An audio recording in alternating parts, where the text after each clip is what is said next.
नमस्कार. आज आपण आलोय नगर जिल्ह्यातील कोकसंडी या एका छोट्या गावामध्ये. तरी इथे गुफेत राहणारे लोक आहेत ते अजूनही गुफेमध्ये लोक राहतात. 3 फॅमिली इथे राहत आहे. तुम्ही आता तुम्हाला गुफा दाखवते. आज आलं की गरम वाटतंय.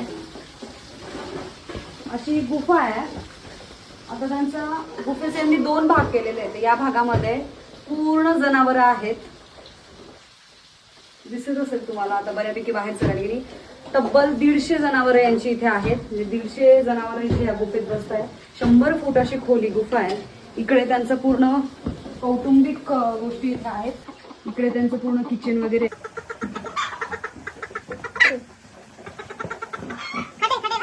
सगळं जनावरच आहे. त्यांचं पूर्ण जे काही आहे त्यांचं दिवस मान सगळं जनावरावर चालतं.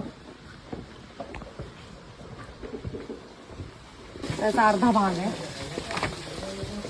इकडे दिसणार नाही जास्त. मी दाखवते 2 मिनिटं तुम्हाला. थांबायचे.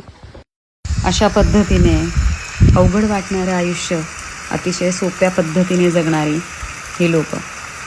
या गुफेमध्ये कुठल्याही पाण्याची विजेची सोय नसतानाही संपूर्ण निसर्गावर अवलंबून राहूनही सुंदर आयुष्य जगणारी ही सगळी लोक.